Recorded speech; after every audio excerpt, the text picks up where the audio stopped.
ngaji apik. Lah kok kaya ngaji ning kono kok ngrasani kancane. Wonten nggih Bu, dicatet sinten malaikat atit.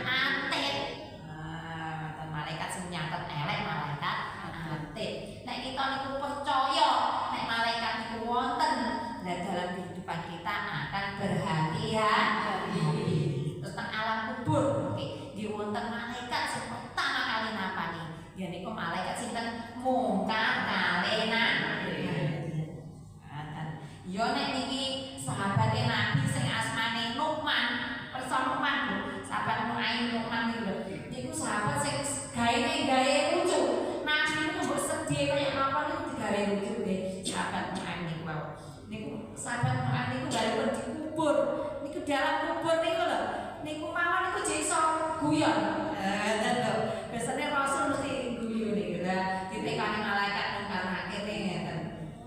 Hai Nu'man, siapa Tuhanmu? Jawabe Allah.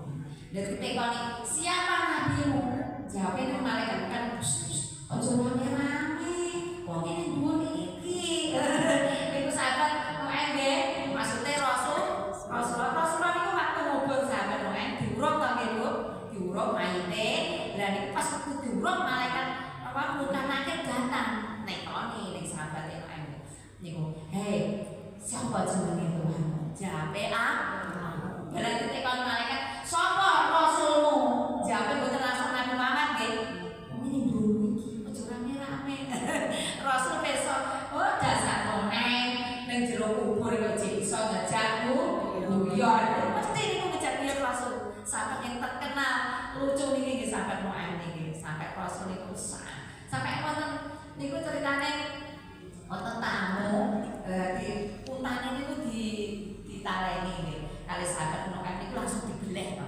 Nah, salah. Mboten Rasul nggih bingung kok dibeleh. Mboten kejak guyon. Lah terus kan jamu tamu ya Rasul gak duwe apa-apa. Lah niki nek unta nggih kula beleh.